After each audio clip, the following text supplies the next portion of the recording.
and it's the easier thing to highlight everything on social media that's negative.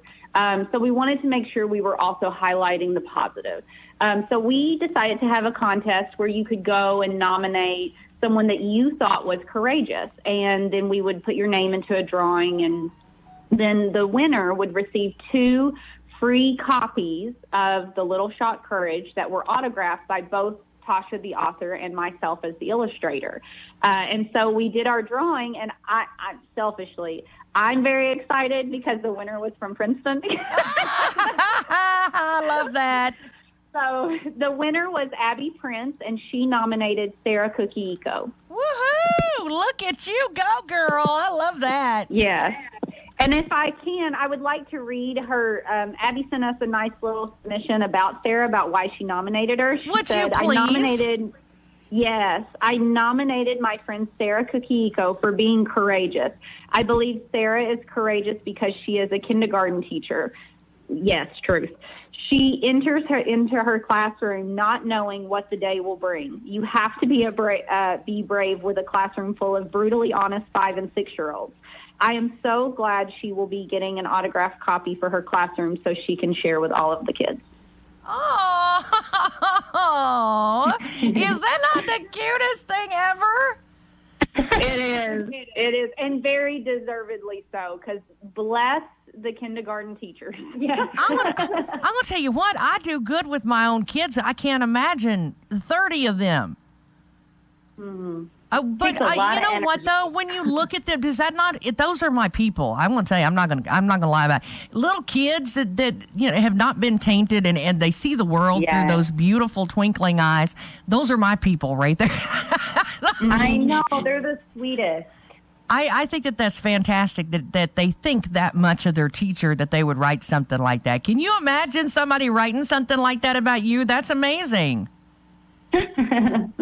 Yeah. Where do we go from here, ladies? Well, we are so excited. We've already been getting things from some of our customers. So just some ideas for people if you're wondering what you'd like to do. Of course, our ebook is coming out soon. We are available on, we even found eBay. Can you believe it? eBay, Target, Walmart.com, Amazon. You can just Google it at this point. And then some people have been buying bulk for their businesses to give to their clients. What a great gift to give to your clients, and we can autograph those copies as well. We had teachers, they're creating lesson plans for their classroom and incorporating the book. 4th grade teacher having her students write reviews of the book. And then high school teachers, which Miranda can elaborate on that a bit. I found it very interesting. I've had a couple of high school teachers, and some, not all of them are in Kentucky. One is in Kentucky and one lives in New Jersey. And they've contacted me and said that they're really excited that even though, yes, this is a children's book, this is perfect for their mentoring program or their leadership class. Because they like that it's short, it would be very fast to do in class as a jumping off point for a lesson about character development, mentorship, courage, all that good stuff. Well, if only someone would have written or illustrated that with teaching in mind. I know. What a funny thing, Tess. Huh. Oh, my. Who would have done that? Was that you, Miranda? Maybe. The word on the street says it was. We're also really excited because we're developing curriculum and lesson plans to go with it. And our plan is that we actually, because of what's going on in the world right now and how uncertain a lot of classrooms and teaching is at the moment, we know a lot of people might be homeschooling their kids this year or being NTI, so not technically homeschooling, but they're still kind of helping to homeschool them. We want to be helpful with that, especially because we both have a background with education and teaching. So we're in the process of developing curriculum that will eventually be available on the website for people to be able to use and download for free for book one. Later, it may be something that involves purchasing it for future books. But for book one, we just really want to be able to help other people and help them be able to educate their kids in the best way they can. Well, bless your heart. Tell us again, what was that sweet girl's name that won? So Abby Prince, Abby, Abby nominated her friend Sarah, and Sarah Kukihiko is the one that was nominated as the courageous individual. So both of them will obviously be receiving two and one to give her friend Sarah that teaches. Okay, my son's going to kill me. Maybe he's in football practice with the other Kukihiko guy over there, and he won't kill me. So I can tattle on it. The other Kukihiko he's at practice with, so I can Sarah was like his favorite teacher. And he's such a shy kid. And she really did help to kind of get him more involved in class and really kind of got him out of his shell a little bit. So she is a fantastic lady. Mm-hmm. She's a good one. I hear nothing but good things about her. We're going to make her cry all day, okay? Why don't you call back later? Call back later, and we're going to embarrass her some more. Amy Littlejohn will chip in, I would imagine. Yeah. Well, I'll tell you what. I thank you so much for calling this morning and kind of letting us be a part of the announcement of that winner. And I don't think it could be any better. Awesome. Thank you so much for the time and the opportunity to share today, Tess. I hope I get to meet you in person at some point. Oh, me too. Just come back with Miranda. I would love it. That's my girl. Are you kidding me? Come on back. We'll see you soon, and good luck in all of the rest of the endeavors with the series. And I can't wait to see the next one. Thank you so much. Thanks, ladies. Of course, that is the author as well as the illustrator. We've got Tasha Eizinger, and of course, is the author, and then Miss Miranda Meeks. She's the Caldwell County art teacher at the middle school, and I'll tell you, we could not be more proud of that woman and what she's accomplished and what that shows the kids that you can accomplish going forward. What a great example. Very talented lady, and we are so happy for both of them. And of course, there you go. Well, it takes it takes a village. Is that the way? And we've got a village over at our Caldwell County schools that really do help. Of course, congratulations to Miss Abby Prince for nominating Miss Sarah Kukihiko. Of course, Miss K is what they call her a lot up at school because they can't spell the other. But Miss Sarah, we love you, and congratulations. And Miss Abby, congratulations, and good job on sending that in. Stick around. I'll tell you, we've had such a sunshiny, beautiful start to our weekend, and we've given away ice cream and all kinds of stuff. And I bet you Mr. John Pettit has got a good update from us from the Caldwell County Jail. So we're gonna talk to him in just a few minutes at 1580 103.3 WPKY. Hang on. Your home team at Trice Hughes wants to make sure your vehicle lasts as long as possible, especially since warmer weather means more driving. Trice Hughes reminds you that tire pressure is critical to maximizing the performance of your vehicle. From improved fuel mileage to smoother tire wear, make sure your tires are inflated to the correct PSI. Trice Hughes is here for you and any questions you may have about your vehicle. Buy your next vehicle from the home team. Find them on Highway 91 North, Princeton, or at tricehughes.com. Christian Care Center of Catawba announces Jita Shabda, their new medical director, and that they now have on-site physician services specializing in internal medicine and pulmonary, Monday through Friday during regular business hours. Christian Care Center of Catawba is Joint Commission certification with 57 private rooms, all covered by private pay, insurance, Medicare, or Medicaid. They also have a designated area for smokers. It's the next best thing to home. Call Christian Care Center of Catawba, nurturing body, mind, and spirit. B&C Unique Boutique is now open in the Princeton Plaza, offering boutique fashions, footwear, and accessories, sizes small to 3X. New fashions arriving weekly. Check out the personalized items they can customize just for you. Current special on Candleberry candles, 25% off. Shop in person Monday through Friday, 10 to 6, Saturday, 9:30 to 3, or 24/7 at shopbcboutique.com. Local shipping rates or curbside pickup. B&C Unique Boutique in the Princeton Plaza. Follow them on Facebook and Instagram.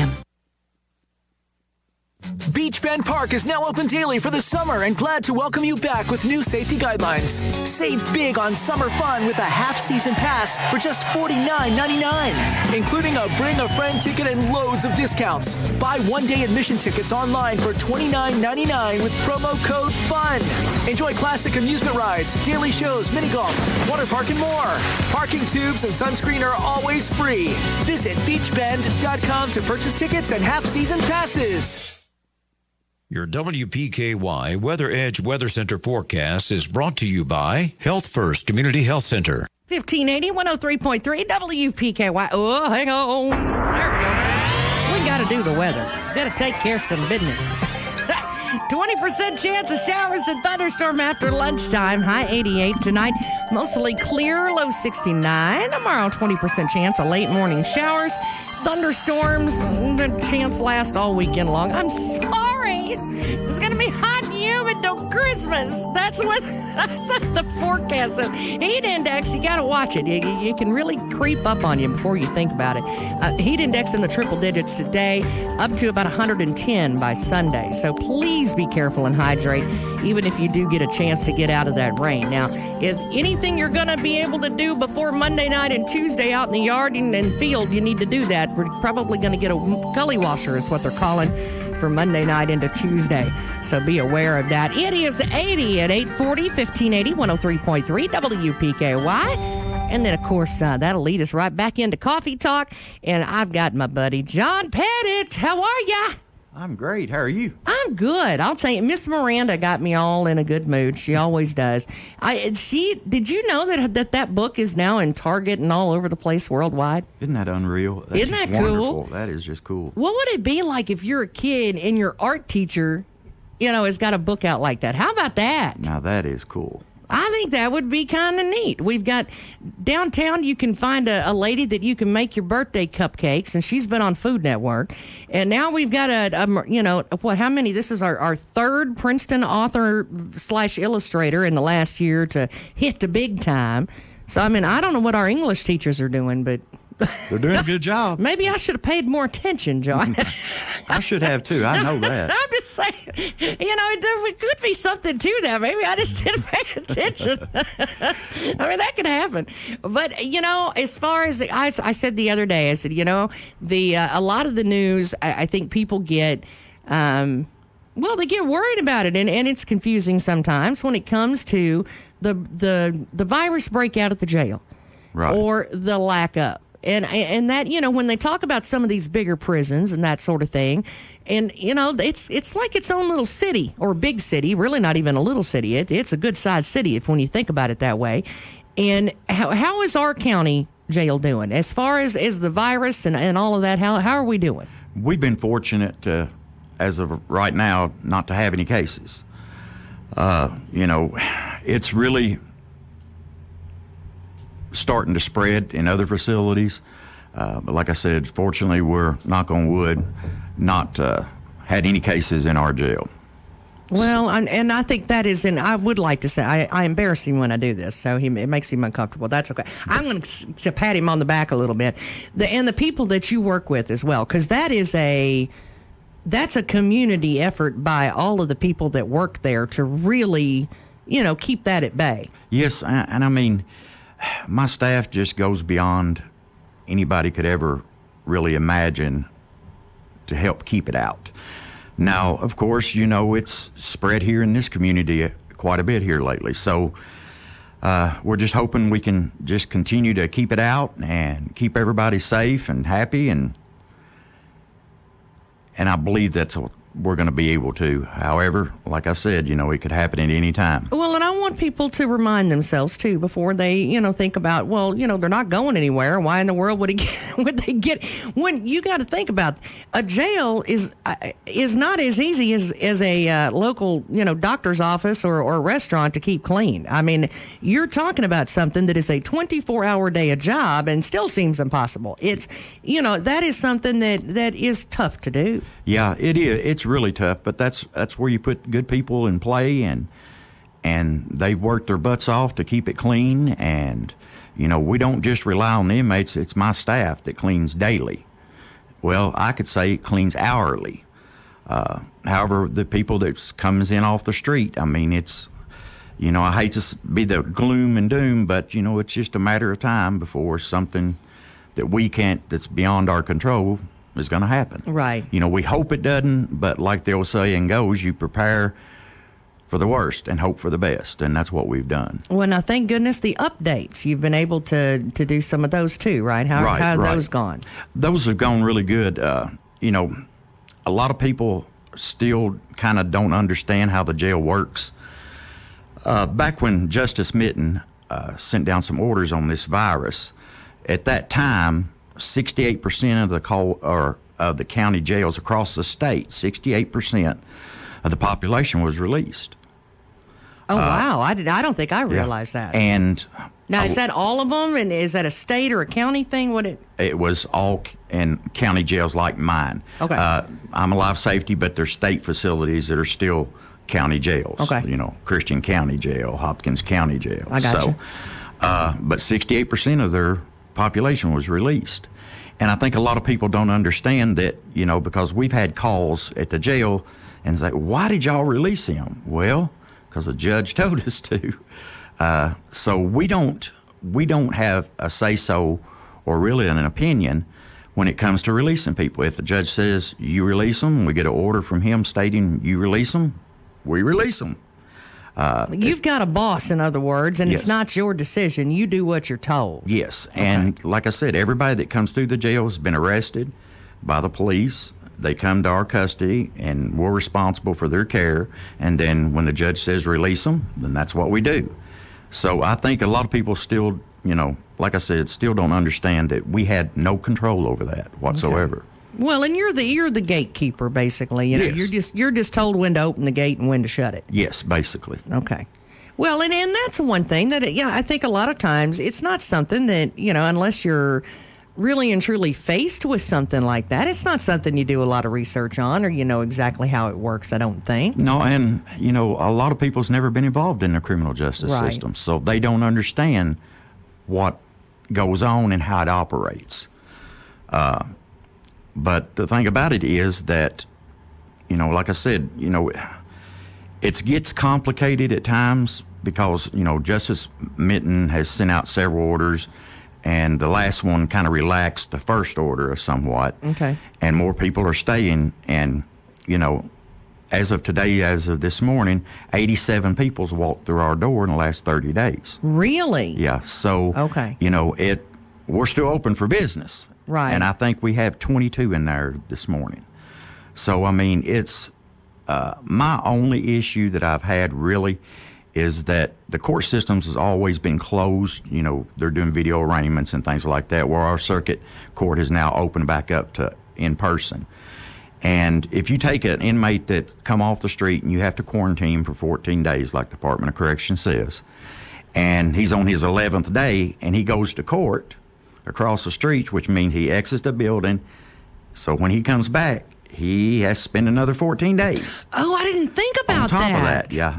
And that has become a real big issue because we don't have the space to quarantine. Right. All and the time. that starts the clock That all over starts again. So if you've been in there 11 days and you go to court and you come back inside the facility after being outside the facility into the public, then you got 14 more days. Well, and then when you look at it, too, I get, just for simple math, I know it was more than the number you gave was more than that, but when you say 20 inmates, if you have 20 inmates and each one are on a different clock as far as their isolation, and then you have to space out the facilities in which they are in and which that they walk through, too. Even the walking path, when they walk from here, point A to point B, they have to be 6 foot away. Yeah. So, that is insanity to think about, the sheer logistics of that. John Pettit. Yeah, that's where my staff plays the part. Wow. They step in and,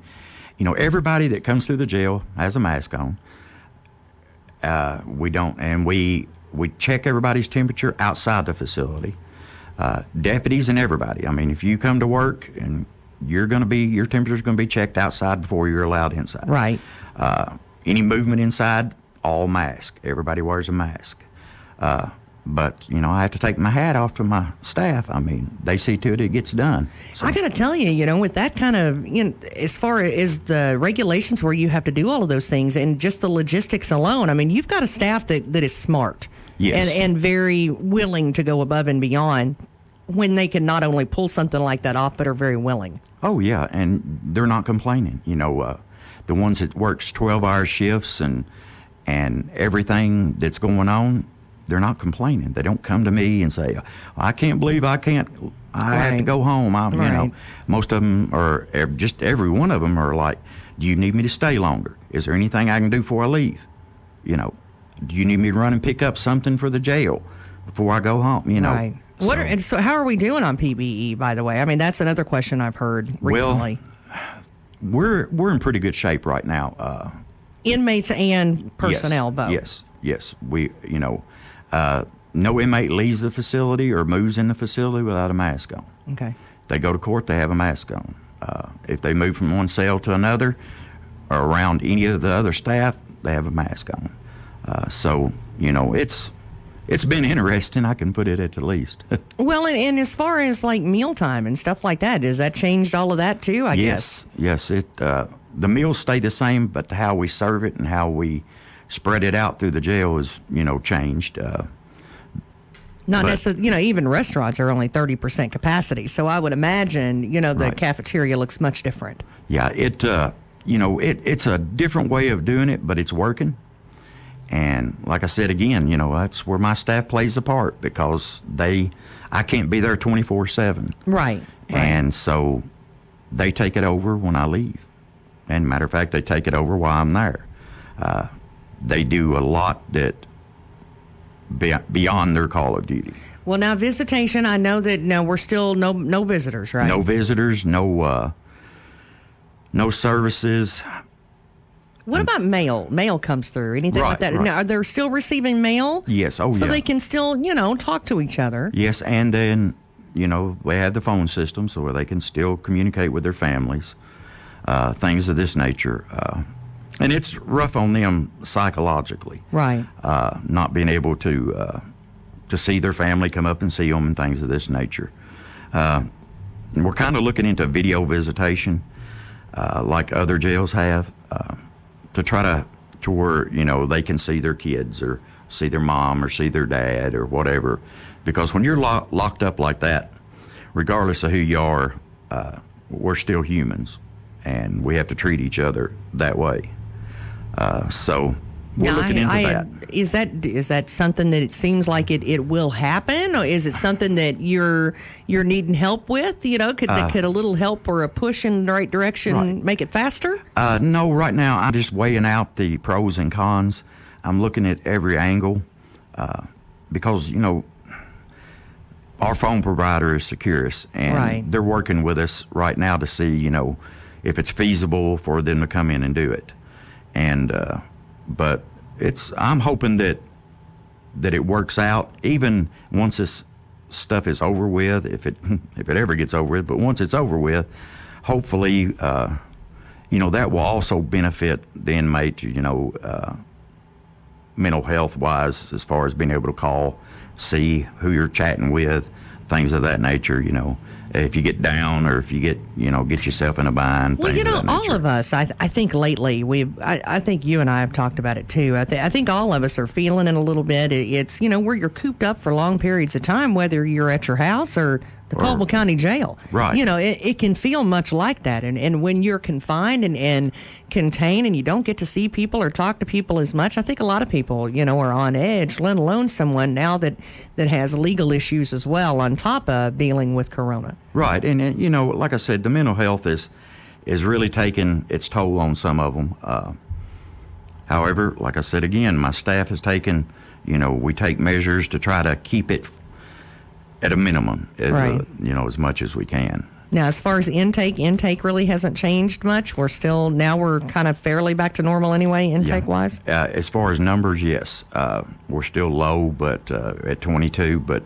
We don't want to get back to where we were, though, right? No. I'm trying to keep that out. But, no, everybody gets screened before they come in, their temperature taken.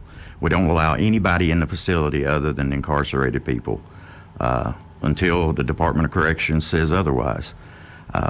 There's so many guidelines out there from the Department of Corrections that we have to follow each one of them. And then there's guidelines from the county, and there's, so right now it's just really it would be dangerous for them to allow people in, really. Oh, yeah, it would, because if one person comes in, 9 times out of 10, it's going to spread. Right. So.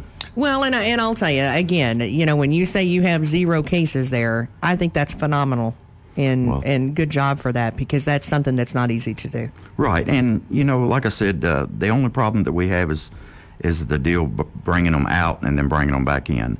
And, it's hard on a person. If you've been in solitary for 11 days in confinement and you're thinking, I've only got 3 days left, and then you go to court and then you got 14 days left. You start back at 0 again. Right. It ticks them off sometimes. And well, and would the video conferencing capabilities change that? Would that make that different where they wouldn't have to? It wouldn't change the part of them going to court and not, but it would help them when they come back, where they can call their spouse or call their child and talk to them, about it and things. So, because, when you got nobody to talk to about it, things bottle up inside you. Well, so, and what were you doing before they started going out? Were they just not having their court dates? Right. Well, they were having them, but they were doing it all video, all by Skype or Zoom or whatever. Okay. So, but when Justice Minton kind of relaxed some of his orders, it opened it up for where they could do face-to-face. Right. Okay. Well, and I see that both ways, too. I know that, court is a little better in person because, when you're talking about testimonies and talking to people and interviewing people, I know when I interview people and people come in, I'd rather see you face-to-face than on the phone. Right. So I get that part, too. But if it's for safety reasons, I see both sides to it. Yeah, and it's a two-sided coin. So, I understand the judge's point of view. They want to see who they're talking to, or they want, that interaction. And I understand that part, and I also hope people understand the part to where I don't want to let them go. Yeah. No, I get that too, because that's I'll tell you, I don't think any of this has ever been a one-way street. There is no right answer.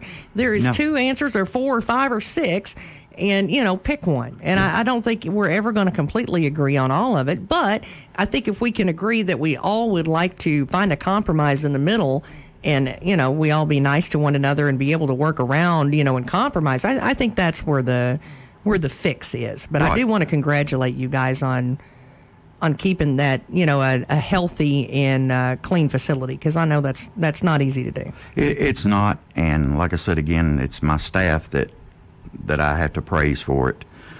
Well, and when we think about the families, too, out there, we were talking about the families, when they start hearing about these facilities, getting more and more and more people testing positive inside, that worries them. Oh, right. And, regardless of what you think of inmates, they're still human beings. Right. And, we have an obligation to treat them as human beings. Mm-hmm.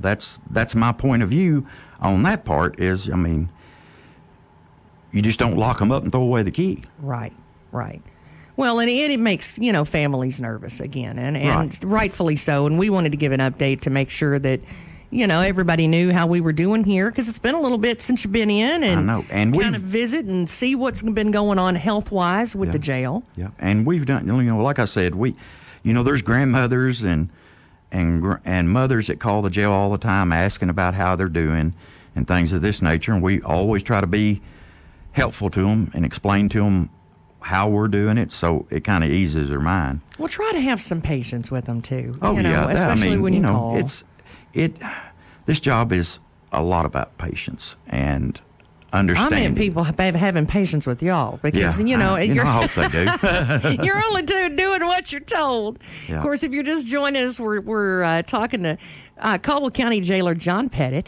And I just noticed that I spelt Jailor wrong, because that's I don't know. It's little things that you find over the days, John. I'll tell you. Is there anything that you guys need that you're looking for that the county and the residents can help you with? No, not at this time. I mean, we're getting by about as good as anybody through this virus stuff.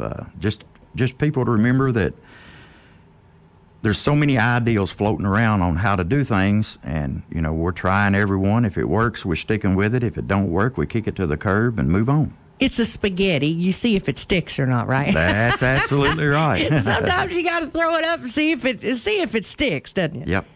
Well, we appreciate you coming in, John. We do. I'd just like to touch base on a couple things before we get off the air. I've been elected since 2011, and during this whole period of time, we've had numerous budgets, we've had numerous audits, and we've always provided transparency at the jail. We've never tried to hide anything or try to keep anything from the actual taxpayers.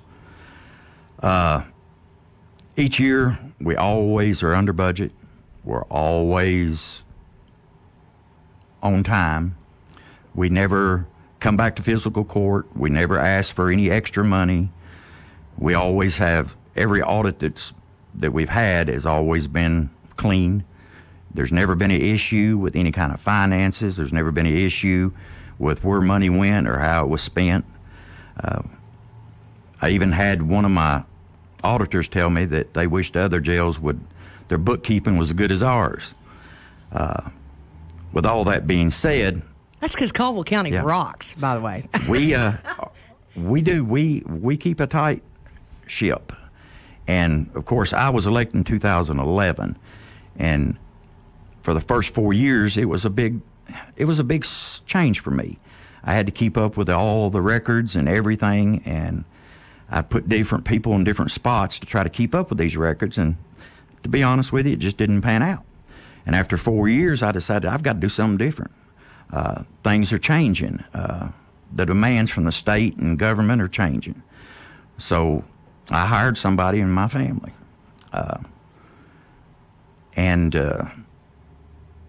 I told them the two things I want you to do. I said, the first thing is I want you to make sure that we can account for every penny that comes into jail, every penny that goes out of the jail. I want to know where it was spent and why it was spent and how much of it was spent. And the second thing, I want you to help me take off as much liability off the county and the taxpayers as I can. I said, those are the two things. And as of today, I can say that it's worked for me. Can't speak for anybody else. I can speak for the jail and the taxpayers, because I can tell you every penny that comes through that door and when it leaves that door. I can tell you where it went. I can tell you how it was spent and how much it cost. If you come to me and say little Johnny was incarcerated in October of 2017, I can tell you what little Johnny had to eat for dinner, for breakfast, for supper. I can tell you how much that meal cost for dinner, for supper, for lunch. I can tell you how much little Johnny had on him when he come into jail and how much little Johnny had on him when he left the jail. Well, I'm going to tell you what, a little Tessie over at the house, I don't know what he ate for dinner last night, so you're doing all right. So, you know, our book working is immaculate, and I would like to take credit for all this. You're right. But I can't. I have to give credit to where credit was due, and that was for the person that I hired to do it. Well, I think part of the reason why we do elections and we try to get people that'll hire people that they trust, and that's good. If you guys you're under budget and you know what they had, what's going on, I tell you what, you're beating at my house. You need to come to my house and get it going. I think we appreciate what you do at the jail. We do, because we know that is a necessary thing, and it's not something we like to think about all the time, but it is a necessary thing, and so are the people that work there, and we appreciate you. Thank you very much. And, I just want to thank everybody for everything that they've done for me over the years, because I wouldn't be sitting here if it wasn't for the people in this community.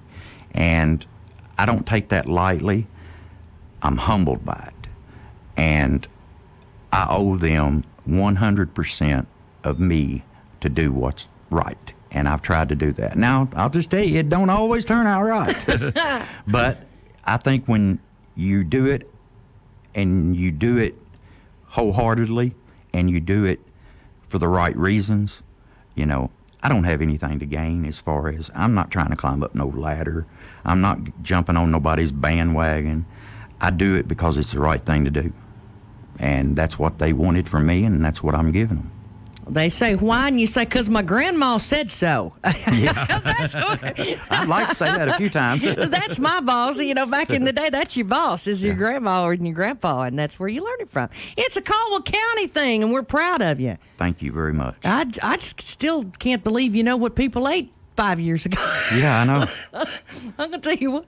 Now, that's a talent right there, John Pettit. John Pettit, our Caldwell County jailer.